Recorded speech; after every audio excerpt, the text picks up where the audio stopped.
we would like to send out a special thanks to BetterHelp for supporting The Trail Went Cold. For 10% off your first month, go to betterhelp.com/trail and start living a better life today. Enjoy the show. September 10th, 2001. New York City. 31-year-old Sneha Philip leaves her Manhattan apartment and is last seen purchasing items at a nearby department store alongside an unidentified woman. Sneha does not return home that night, and after the September 11th attacks take place the following morning, she is never heard from again. Since Sneha lived only a few blocks away from the World Trade Center, it is theorized that she may have been killed when the towers collapsed. However, since Sneha was supposedly experiencing a number of personal problems, there is speculation that something else could have caused her disappearance, and even though she is eventually declared to be a 9/11 victim, there is no conclusive evidence to prove what happened. After that, the trail went cold.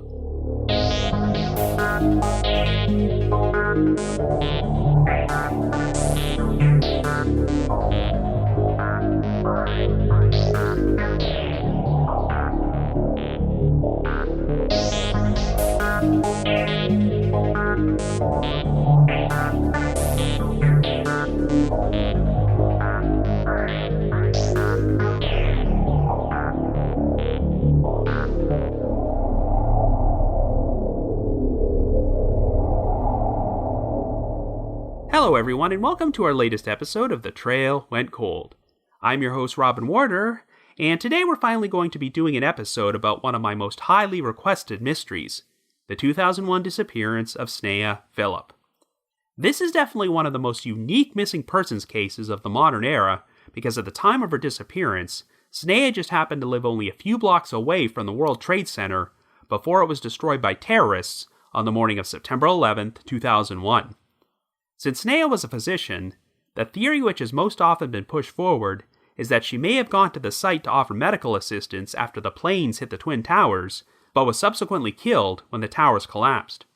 But the problem is that the last confirmed sighting of Sneha took place on the evening of September the 10th, over 13 hours before these events took place, and her whereabouts during that time period have never been accounted for.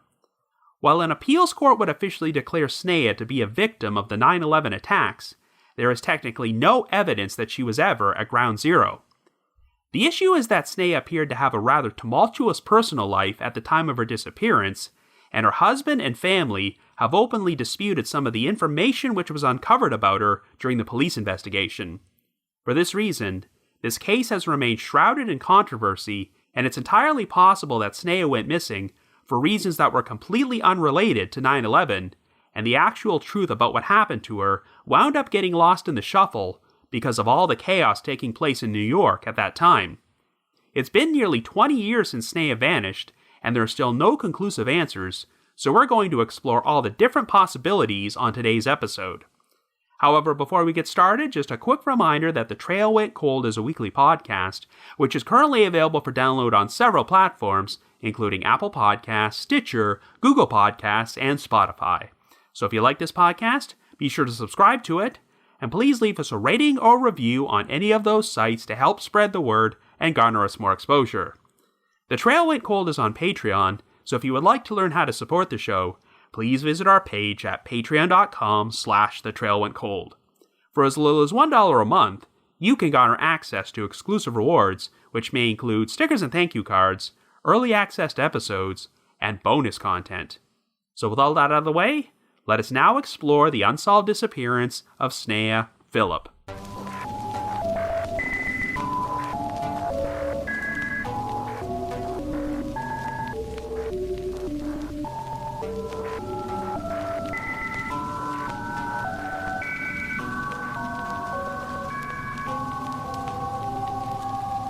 Our story begins in New York City in 2001, and our central figure is 31-year-old Sneha Ann Philip. Sneha was originally born in the state of Kerala in India before her family moved to the United States.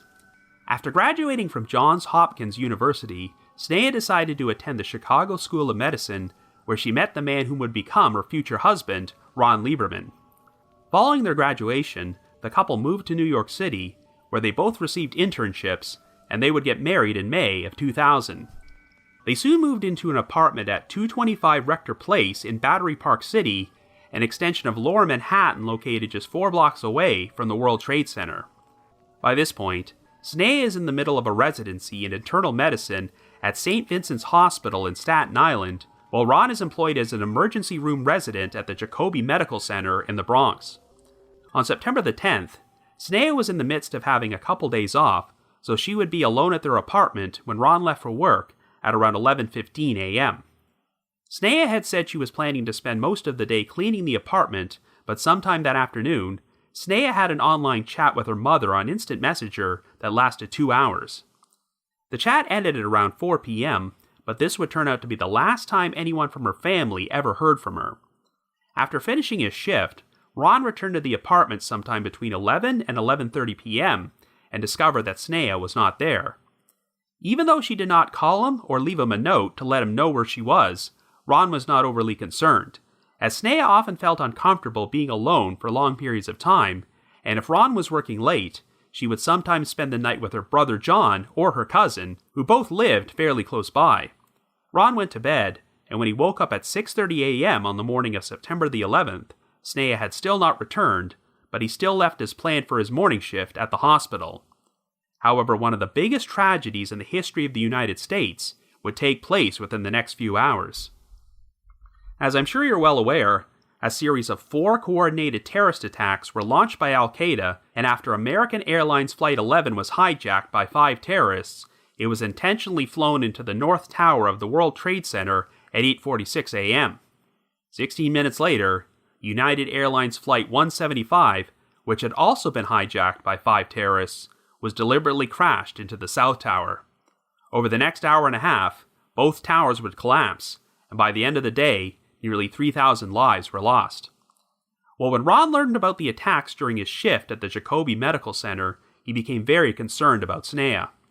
Since she did not own a cell phone, Ron made numerous calls to the apartment in order to contact her, but he only got the answering machine.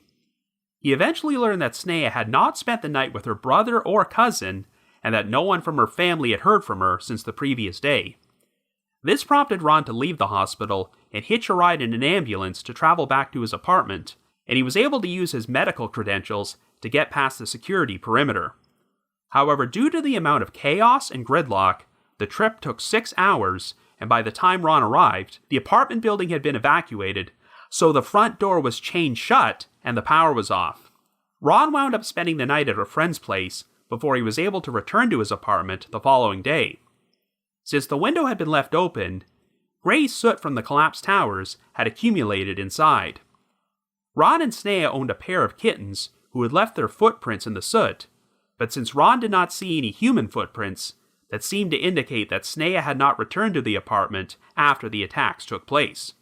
Indeed, most of Sneha's personal items, including her passport, driver's license, eyeglasses, and credit cards, were still there, and the only things that appeared to be missing were her purse and an American Express card which belonged to Ron.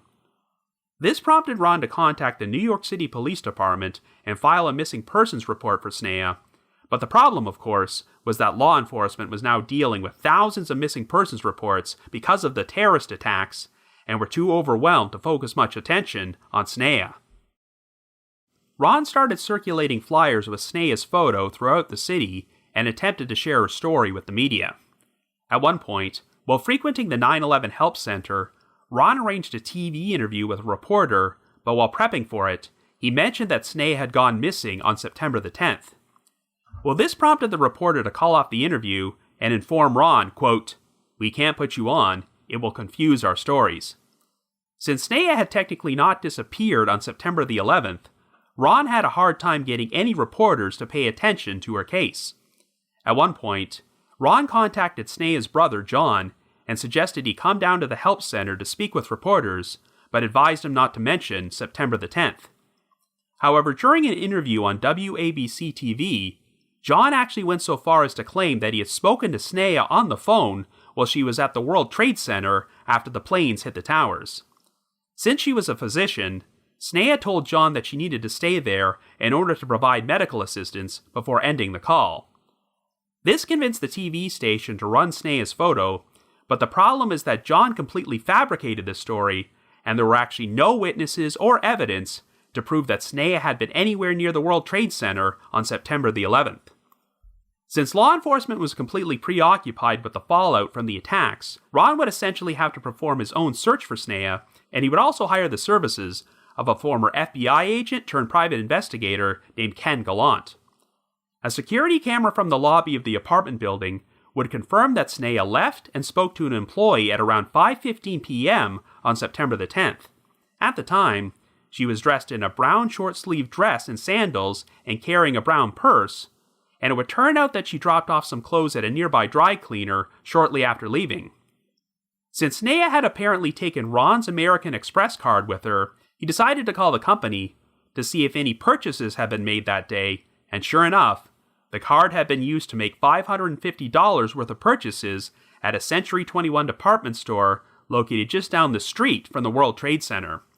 The card was initially used to buy lingerie, a dress, pantyhose, and bed linens, before 3 pairs of shoes were purchased at 7:18 p.m. at the adjacent shoe annex.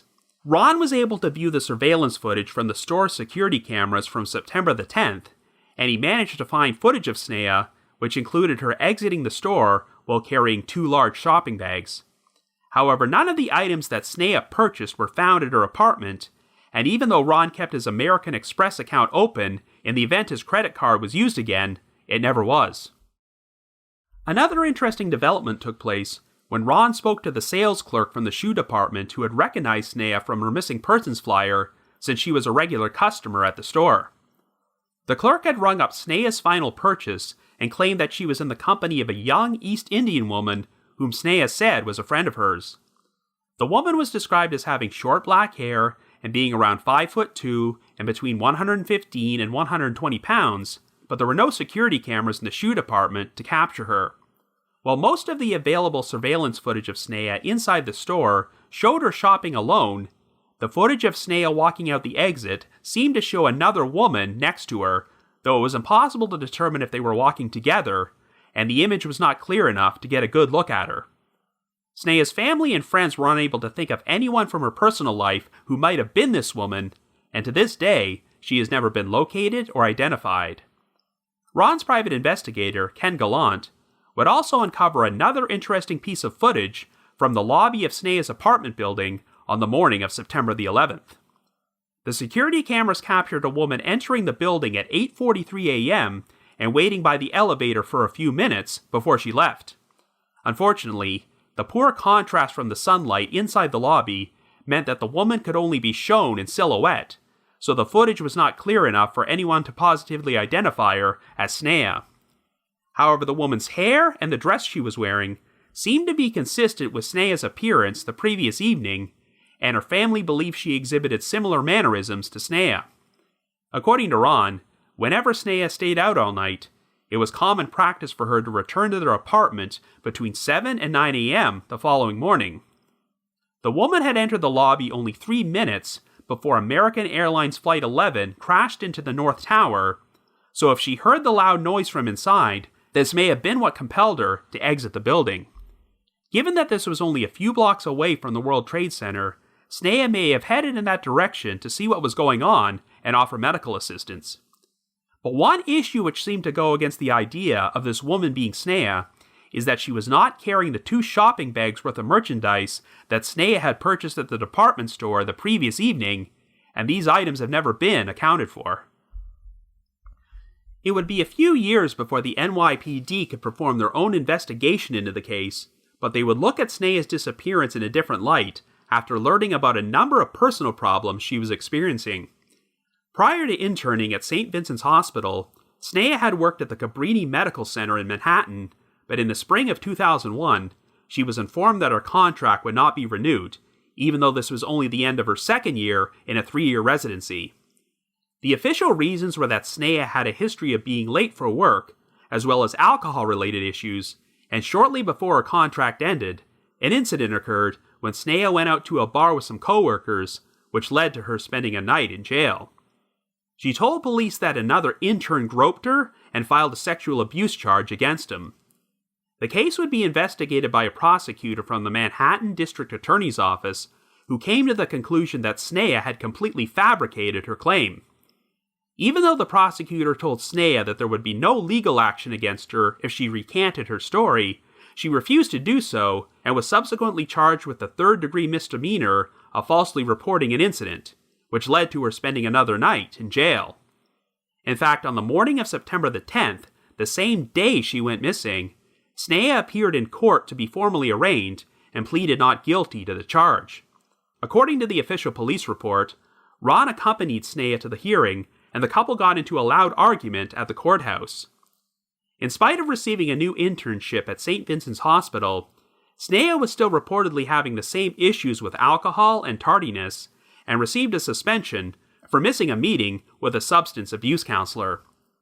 The police investigators also learned that Sneha had been spending a number of nights at gay and lesbian bars throughout the city, and may have been conducting extramarital affairs.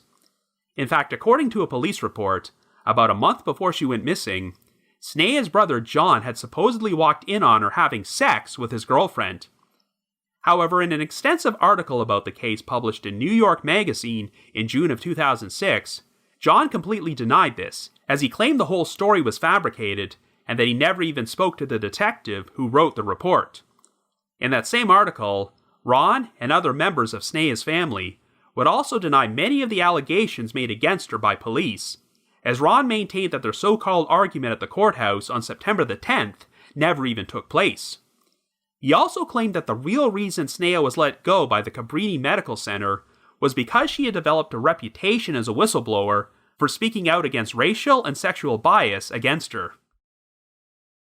While Ron acknowledged that Sneha was drinking heavily during this time period, he said it was brought on by the depression over having lost her internship, and that Sneha had vowed to stop once her life returned to normalcy.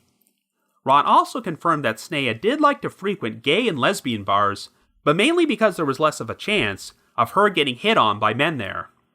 Sneha would sometimes meet female friends at these bars and go home with them, but Ron said it was only to do stuff like listen to music and make art, and that Sneha never had sex with other women. According to Ron, both he and Sneha were independent people who sometimes liked to do things on their own, but they were never unfaithful to each other.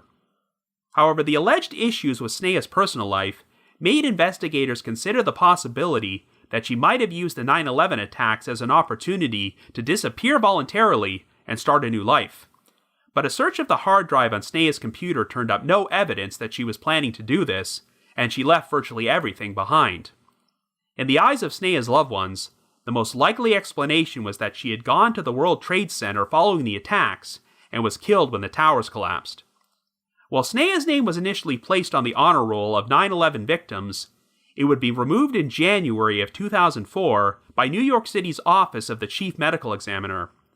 They stated that Sneha could not be definitively linked to the tragedy, and that she would likely only be re-added to the honor roll if ongoing DNA testing of the recovered body parts from Ground Zero wound up matching her.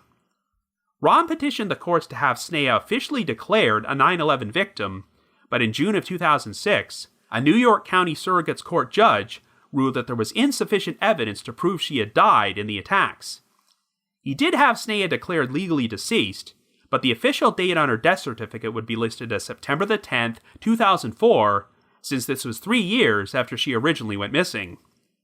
Well, Ron appealed the decision, and on January the 31st, 2008, a 5-judge panel from the Appellate Division of the State Supreme Court voted by a decision of 4-1 to finally declare her a 9/11 victim. Even though there was no concrete proof that Sneha had died in the attacks, most of the judges believed this to be the most likely explanation for her disappearance. They dismissed the police report about Sneha's troubled personal life as hearsay, which was not supported by evidence. Justice David B. Sachs wrote, quote, "Even without direct proof irrefutably establishing that a route took her past the World Trade Center at the time of the attack, the evidence shows it to be highly probable that she died that morning and at that site, whereas only the rankest speculation leads to any other conclusion." End quote. One of the key points in the appeal involved another missing person named Juan Lafuente, who hailed from the town of Poughkeepsie and worked in an office on Wall Street located 8 blocks from the World Trade Center. Lafuente's family had successfully petitioned to have him declared a 9/11 victim, but his remains were never found, and there was no real direct evidence to prove he had been at Ground Zero when the towers collapsed. The key difference is that LaFuente's case had been heard in Poughkeepsie, where his wife just happened to be mayor, but Sneha's loved ones and their attorney argued that if his case was considered strong enough for him to be declared a 9/11 victim, then hers was too, and the appeals court seemed to agree. As a result, the New York City's office of the chief medical examiner would re-add Sneha's name to the 9/11 victims list, officially making her the 2,751st victim of the Twin Towers collapse. Years earlier, Ron had filed a claim with the September the 11th Victim Compensation Fund, which could have entitled him to between $3 and $4 million, but since he was unable to produce a death certificate for Sneha, he was declined.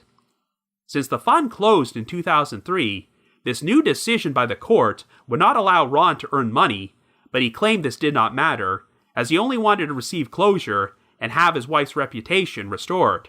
Sneha's family would bury an urn full of ashes taken from Ground Zero at a cemetery near their home, and her name has also been memorialized on the South Pool at the National September the 11th Memorial and Museum.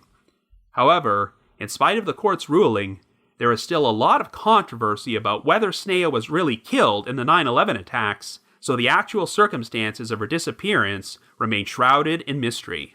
So I guess you could say, the trail went cold. But before we continue, we would like to send out a special thanks to our new sponsor, BetterHelp. Sometimes you have to ask yourself what is interfering with your happiness and preventing you from achieving your goals. While therapy can help, this past year has not exactly been an ideal time to leave your home and go see someone, which is why BetterHelp is such a valuable service for this situation.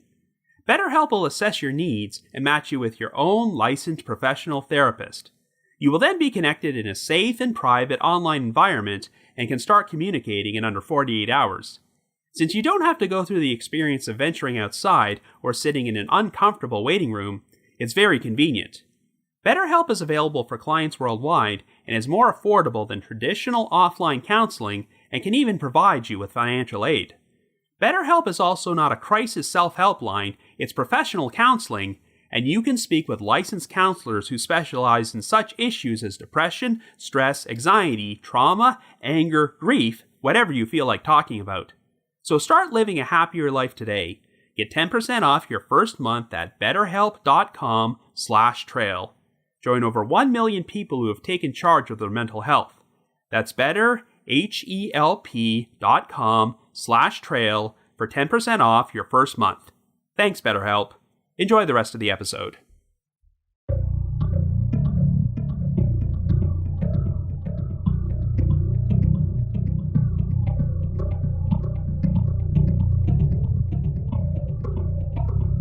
Okay, so I mentioned in the intro that this is one of the more highly requested cold cases that I had yet to cover on The Trail Went Cold, but what's unique about it is that some sources consider it to be solved, as officially, Sneha Philip has been declared a victim of the September the 11th attacks. In most cold cases, the victims' loved ones fight tirelessly to seek justice for them, but here, even though they do not have Sneha's remains, or any conclusive evidence that she was killed in the attacks, her husband and family have accepted that this is what happened to her and moved on with their lives. The story wound up being featured on an episode of Unsolved Mysteries, which aired in June of 2002, and if you watch the segment on Amazon Prime or YouTube, you'll see a text update at the end which reads, quote, "Sneha will be included on the roster of those killed on 9/11. This is a great comfort to her family." End quote. I am glad that they seem to be at peace, but even though it's been over 13 years since Sneha was declared a 9/11 victim, you can understand why this case is still heavily debated today. If Sneha had gone missing after spending the night at her apartment or had been staying with someone she knew, then yes, it would be easy to believe the narrative that she ran to the World Trade Center to offer medical assistance once she heard the planes hit the towers and was subsequently killed when the Twin Towers collapsed. But the big issue is the 13 to 14 hour window before the attacks in which Sneha's whereabouts are unaccounted for. She had to spend the night somewhere, and technically, we don't even know if she was in close proximity to Ground Zero when the attacks took place. What's interesting about the aforementioned Unsolved Mystery segment is that it does not feature any interviews or comments from law enforcement, and the story is told largely from the point of view of Sneha's husband, Ron Lieberman, who paints them as having a happy, loving marriage and an ideal life. The narrative pushed forward is that it totally would have been in character for Sneha to travel to the World Trade Center and put herself at risk to help people, because that's just the type of person she was. So when I read the previously mentioned New York Magazine article which was published about the case a few years later, it came as quite a shock to learn that Sneha seemed to be living a pretty troubled life before she went missing. To provide an example of the contradictory narratives, during his Unsolved Mysteries interview, Ron shares a story about how when he first left his apartment on the morning of September the 10th, he had to go back because he forgot his keys, but it turned out to be a blessing in disguise because he got to kiss Sneha one last time before he never saw her again. Well, that's a pretty sharp contrast to the reports from the NYPD investigation, which alleged that Ron and Sneha got into a huge fight at a courthouse that same morning while she was being arraigned on a misdemeanor charge. Now, to be fair, Ron says that most of the information from the police investigation was erroneous, and this so-called fight never happened. Both Ron and Sneha's brother John have maintained that the police flat-out fabricated many of the details about Sneha's tumultuous personal life, but the problem is that they never really offered much of an explanation about why investigators would do this. We have never gotten to hear the police's side of the story on this, as an NYPD spokesman simply told New York Magazine they were reviewing the case, but could not offer any comment. As another example, when Sneha's family claimed that she lost her internship at Cabrini Medical Center because she was a whistleblower about racism and sexism, a spokesperson for the hospital simply stated that they had no knowledge of any sexual harassment allegations from her. If Sneha really was a 9/11 victim, then none of these details about her personal life would matter. But the inherent issue is that it was her family who pushed so hard to have her declared a 9/11 victim, and the picture they painted of Sneha as a person seems to be contradicted by other sources. If Sneha really was as troubled as the other sources make her out to be, then you can understand why her loved ones would want her to be remembered as a hero who sacrificed her own life to save others, even if that's not what actually happened. Now, under normal circumstances, I would never accuse a missing victim's family of doing something like this, but let's not forget that John once flat out lied to the media by telling them he spoke to his sister on the phone while she was at Ground Zero. On one hand, you can understand why John did this since he was desperate to get some attention for Sneha's case, but on the other hand, that means he's not exactly the most trustworthy source. So when a police report alleges that John once walked in on Sneha having sex with his girlfriend and he completely denies this, can we believe him? It's worth noting that John eventually married this girlfriend and had a child with her, so if this incident actually happened, it sounds like he was willing to forgive her for it. Unfortunately, the only real source for most of these claims about Sneha's personal life is the New York Magazine article, and there are certain parts of this story in which I'd really like to learn more details. I'm particularly curious about this incident, in which Sneha accused a coworker of groping her and wound up being charged with falsely reporting an incident. It's one thing for a prosecutor to disbelieve a woman who's accused a man of sexual abuse, but it's another for them to turn the whole situation around and file charges against her instead, which makes me wonder if they uncovered concrete evidence that Sneha's allegations were false. But on the other hand, Sneha could have avoided criminal charges if she recanted her story, but she elected not to. So was she actually telling the truth about the situation, or was this some sort of cry for help? Since Sneha's life seemed to be spiraling out of control, investigators did explore the possibility that she may have actually used the chaos of 9/11 to disappear voluntarily and start over somewhere. This theory has been bolstered a little bit by an odd incident which once took place on the website Post Secret, where people can anonymously upload homemade postcards they've created, in which they cryptically reveal a secret about themselves. Several years ago, someone uploaded a homemade postcard which featured artwork of the Twin Towers on fire, alongside the words, quote, "Everyone who knew me before 9/11 believes I'm dead." Well, online sleuths have speculated that Sneha might still be alive somewhere, and decided to create and upload this postcard, but there's no evidence whatsoever that she was behind it. The whole idea of Sneha disappearing to start a new life really doesn't hold water at all, because she left virtually everything behind, and no paper trail has ever been found for her. And besides, since New York City was in such a state of chaos after the attacks, how exactly would Sneha have gotten out of there to begin with? All air travel was shut down in the United States, and as far as I can tell, Sneha and Ron did not own a vehicle, so she pretty much had no means of transportation. Another theory which has been pushed forward is that Sneha's personal problems had turned her suicidal, prompting her to go end her own life somewhere, and because of all the confusion surrounding 9/11, her body has never been found.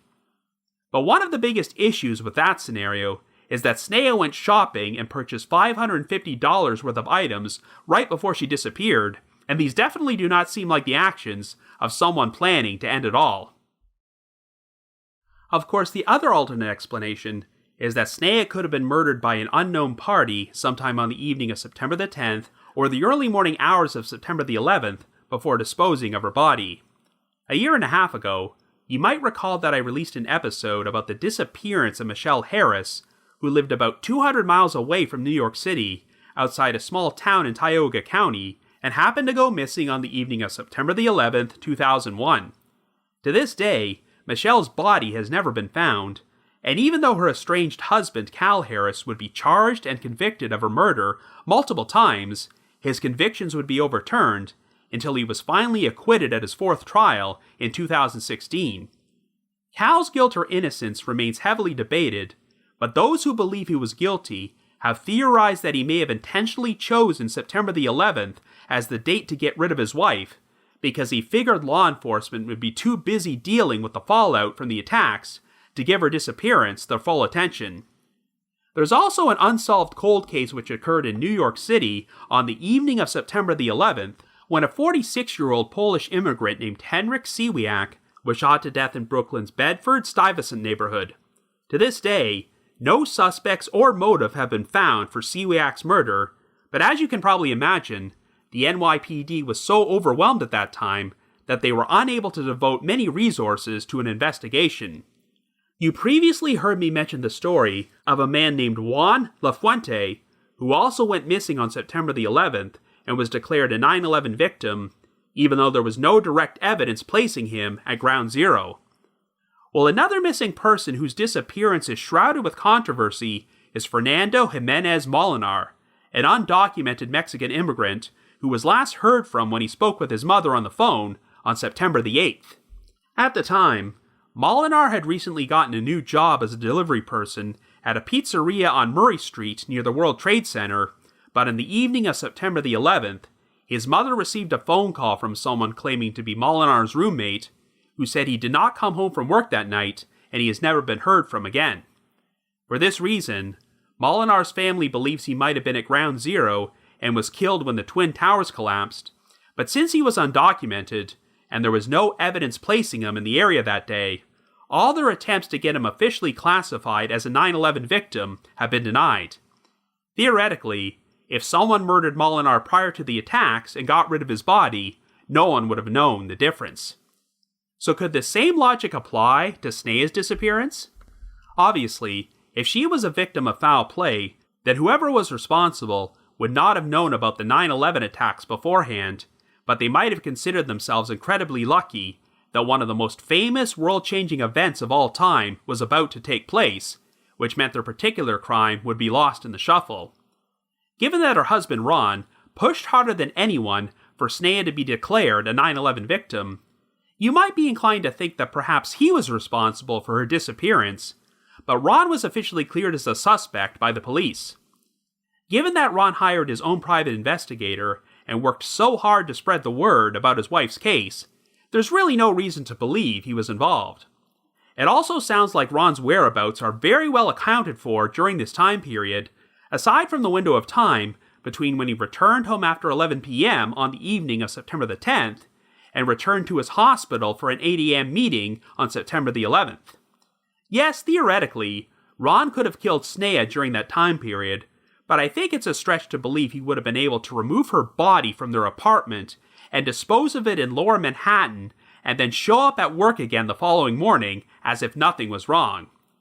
All that being said, there's one really odd detail during this time period, as phone records show that a call was made from one of the apartment's landlines to Ron's cell phone at around 4 a.m. Ron has speculated that he may have briefly awoken and used the apartment's phone to check his cell phone's voicemail, but he says he does not remember doing this. That sounds like a pretty weak explanation, but at the same time, I can't think of any other logical reason why this would have happened. As odd as the whole situation is, I don't see Sneha returning to the apartment at that time of the morning to call Ron's cell phone when he's right there in bed. And besides, the building's lobby had security cameras, and I've never heard any indication that it captured Ron or Sneha entering or exiting in the middle of the night.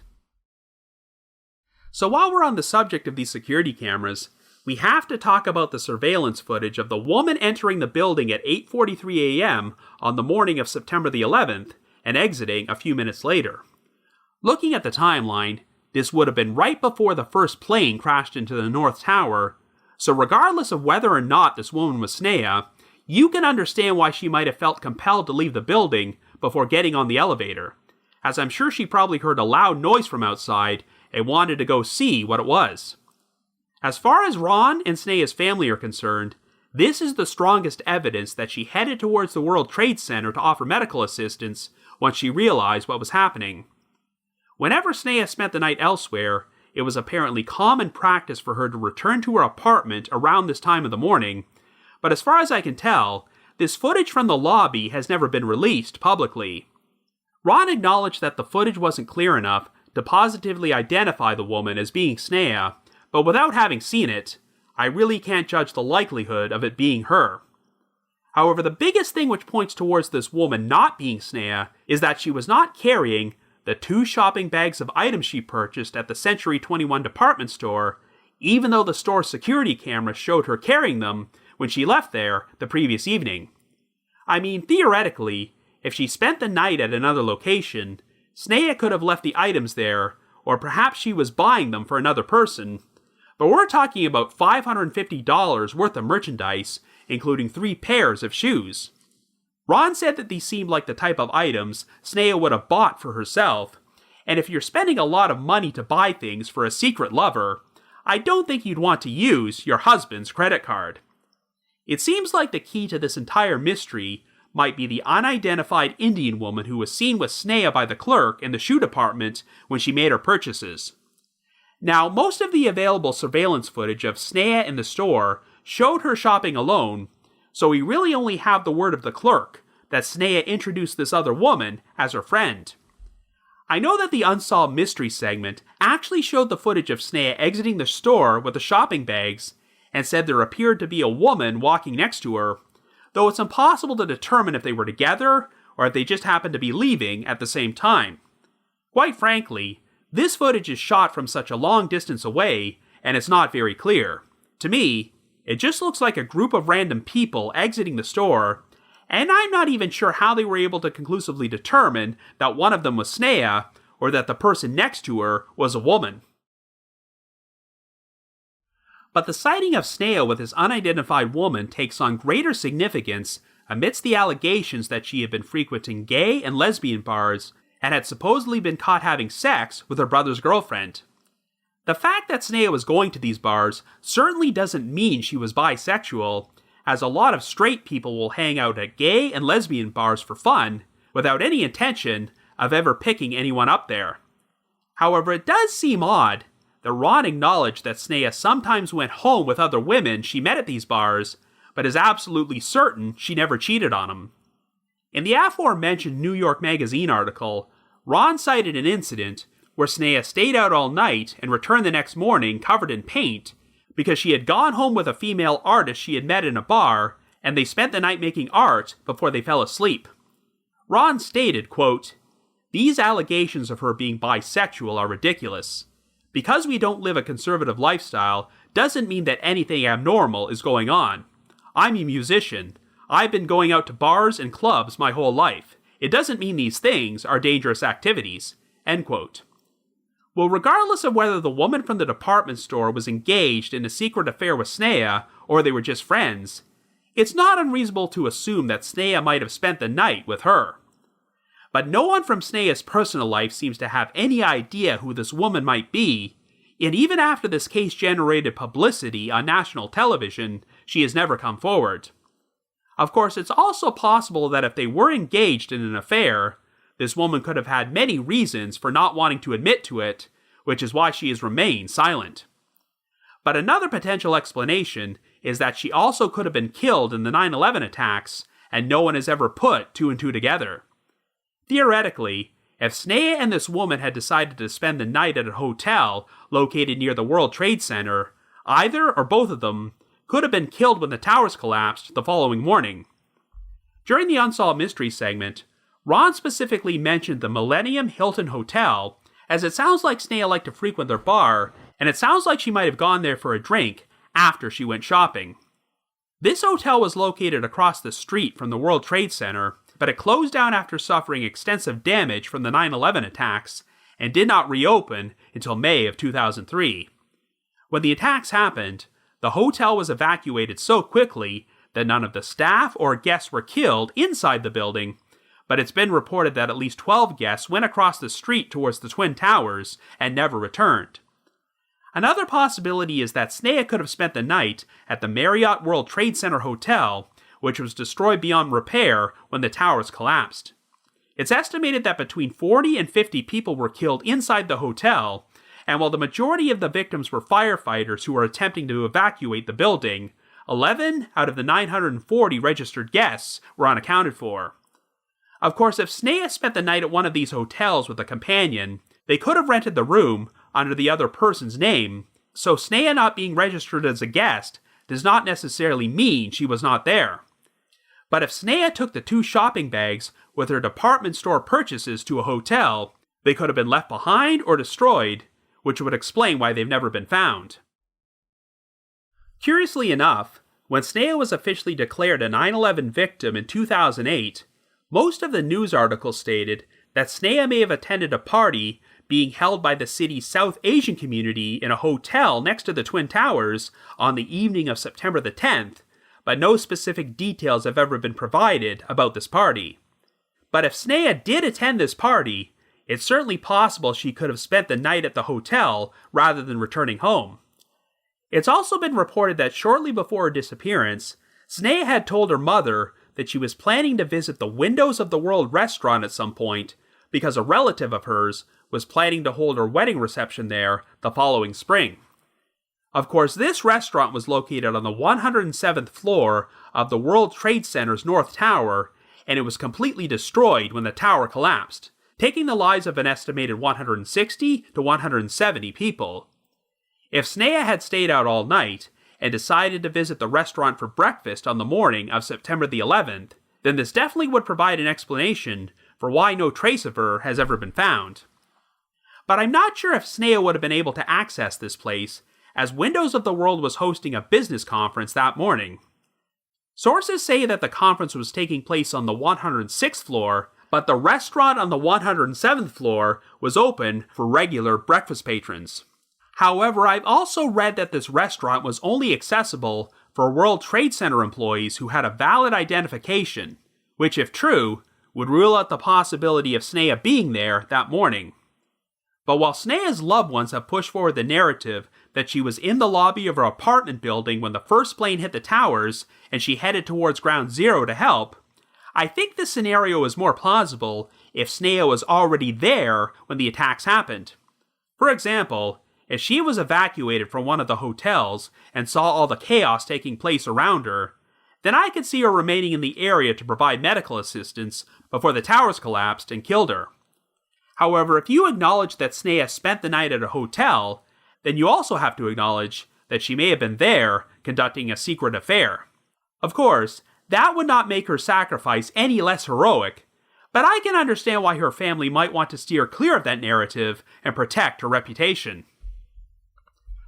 But once again, there has never been any evidence to conclusively prove that Sneha was at Ground Zero on the morning of September the 11th, so all these scenarios I've outlined are still based on nothing more than assumptions. Technically, we still have nothing to account for Sneha's whereabouts after 7:18 p.m. on September the 10th. When the appeals court decided to declare Sneha a 9/11 victim, their reasoning did make sense, because that is technically the most logical explanation for her disappearance. And in the words of Justice David B. Sachs, quote, "Only the rankest speculation leads to any other conclusion."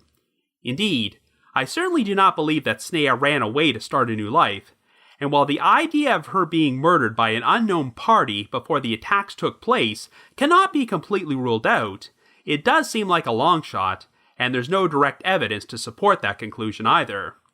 I mean, I previously made reference to the Michelle Harris disappearance which took place on September the 11th, but she went missing during the middle of the night from a rural area, so it would have been much easier for the perpetrator to cover their tracks. Murdering someone in downtown Manhattan and disposing of their body so thoroughly that it hasn't been found in nearly 20 years is a much greater challenge. All that being said, I think the main reason this case continues to linger on as such a baffling unsolved mystery is that there are still some big pieces of the puzzle that are missing. If the NYPD would go on the record and provide more insight into what they found during their own investigation into Sneha's disappearance, it may shed some more light on the whole situation. How would they respond to the accusations from Ron and John that they completely fabricated all these details about Sneha's troubled personal life? I mean, it's possible these details are completely irrelevant, but when a missing person is accused of having affairs with other women, and she was last seen in the company of a woman whom no one has ever been able to identify, then knowing the full facts about Sneha's personal life might be important to the case. I think the only way we might know the full truth about what happened is if this unidentified woman from the department store ever comes forward. If she can verify Sneha's whereabouts on the evening of September the 10th and the early morning hours of September 11th, then it is much easier to gauge the likelihood of whether or not Sneha could have been at ground zero when the towers collapsed. But like I mentioned earlier, this woman might also be dead, or she could have her own reasons for not coming forward. There's also one more key piece of evidence which could help determine if Sneha was killed in the attacks. When they got married, Ron presented Sneha with a minu, a traditional Indian wedding pendant made out of gold, which was shaped like a teardrop and a diamond pendant. The minu was a gift from Sneha's mother, and she was believed to be wearing it on the day she disappeared. Over 1,300 pieces of jewelry were removed from the ruins of Ground Zero, and there was hope that if Sneha was there, her minu and some of her other jewelry she was wearing might have survived intact and could be positively identified. I know that Sneha's family did attempt to make contact with the city property clerk who recovered all this jewelry, but it doesn't sound like any of it has ever been linked to her. So I guess the dilemma here is that unlike most of the other cases I've covered on this podcast, the victim's loved ones consider it to be solved and have moved on with their lives, and even though they will never recover her remains, they are content to remember Sneha as a 9/11 victim who sacrificed her life to help others. And if that's actually what happened, then Sneha deserves to be remembered as a hero, but unless some other important questions can be answered, uncertainty will always linger. So if you happen to have any information about the disappearance of Sneha Philip to suggest that she was not killed in the 9/11 attacks, please contact the appropriate authorities. But if you just have your own thoughts about what happened, feel free to leave me a comment or send me an email to robin.warder@icloud.com. That's robin.warder@icloud.com. Now the reminder that The Trail Went Cold is on Patreon, so please visit patreon.com/thetrailwentcold to learn how you can support our podcast and become eligible for some pretty neat rewards. We produced a bunch of exclusive bonus episodes for our patrons in tiers 2 and 3, and this past month, I did something a little different from the norm by releasing an episode about a case which has been solved, the murder-suicide of the Benoit family. You probably know that I'm a lifelong professional wrestling fan, and Chris Benoit's decision to murder his wife Nancy and 7-year-old son Daniel before taking his own life has always haunted me, so I decided to put together an episode in which I detailed this horrible crime and shared my personal thoughts on it. And for our patrons in Tier 3, I've also recorded another new audio commentary track, which can be played over a classic episode of Unsolved Mysteries. I'd also like to give a shout out to our most recent listeners who have signed up with us on Patreon this week, and they are Kennedy S., Rachel, Michelle R., Sharon M., Emma G., and Julie M. Thank you all so much for your support. And before I bring this episode to a close, I'd like to play a promo for another true crime podcast called Missing. On February 9th of 2004, 21-year-old UMass Amherst student Maura Murray disappeared in the White Mountains of New Hampshire in one of the most perplexing mysteries of our time. For years, we have covered Maura's case and the tireless online community that surrounds it in great detail. We have since expanded our mission with this series, raising awareness and shining a light on the stories of other missing persons. We now sit on the board of directors of the nonprofit organization Private Investigations for the Missing, which was founded by Bruce Maitland. Bruce's daughter, Brianna Maitland, went missing from Montgomery, Vermont on March 19th of 2004. This is Missing. After all these years, once the podcast started coming out, we started getting tips. One of her husband Richard's family members came forward, specifically asked us to search this spot. It's a 31-foot vertical shaft. And then it went over, and then it went through a crevice, and then there's another room. How close was this area to where Erica went missing? Probably 2 miles. There were sightings of keys within a mile of a diner that she worked at a few weeks before she went missing, asking people how deep Lake Champlain was in certain points, and asking people if anyone would know they disappeared. Just common small talk you make with strangers. Wow, so that was the other job that Brianna Maitland had. She was driving really crazy on the way home. She was tailgating, driving fast. She seemed to be irritated about something all of a sudden. Everything was fine, but all of a sudden, and I think it had to do with that phone call. I was in the dentist chair and the local radio station came on. And that's how I found out. It was Archer Ray Johnson is missing. And I was, okay, that's not a name that you hear. You're in a small town. I knew it was my dad. But I think sometimes we all need to be reminded that for every day that you don't do something, that you don't act, or you aren't on the offensive, that someone is in great anguish. Follow us on social media at Missing CSM. Search for Missing in your favorite podcatcher. I'd also like to mention that later this year, provided that it becomes safe to travel again, The Trail Went Cold is going to be appearing on Podcast Row at the very first CrimeCon UK, which is being held at the Leonardo Royal Hotel and Spa in London. I had previously stated that CrimeCon UK was set to take place on the weekend of June 12th and the 13th, but due to certain restrictions, they have now elected to postpone it until the weekend of September the 25th and 26th. So fingers crossed that it will still happen as planned. If you would like to purchase tickets to either event, we have a special promo code you can use to get a 10% discount. So to receive 10% off, visit crimecon.co.uk and enter the promo code COLD21. That's COLD21. In addition, I also wanted to provide another reminder that I hold live streaming sessions on a platform called Get Vocal. Every Thursday night from 7 until 8 p.m. Eastern Time, I host what is essentially an after show for each week's podcast episode, where I have an interactive discussion about the featured case from said episode and answer questions and address comments from listeners. I always include a link to these sessions in our show notes, so be sure to check there for more information or visit getvocal.com. That's GETVOKL.com. I just wanted to give another shout out to my supporters at the Unsolved Mysteries message board at the Sitcoms Online forum and the Unresolved Mysteries subreddit. I need to provide a big thanks to Miguel Foote, who edits and assembles this podcast together for me, and Vince Nitro, who composes the era music you hear on every episode. If you haven't already, you can like us on Facebook, follow us on Twitter, or leave us a rating or a review on Apple Podcasts, Stitcher, Google Podcasts, or Spotify. So have yourself a good week and join us next Wednesday for another brand new episode of The Trail Went Cold.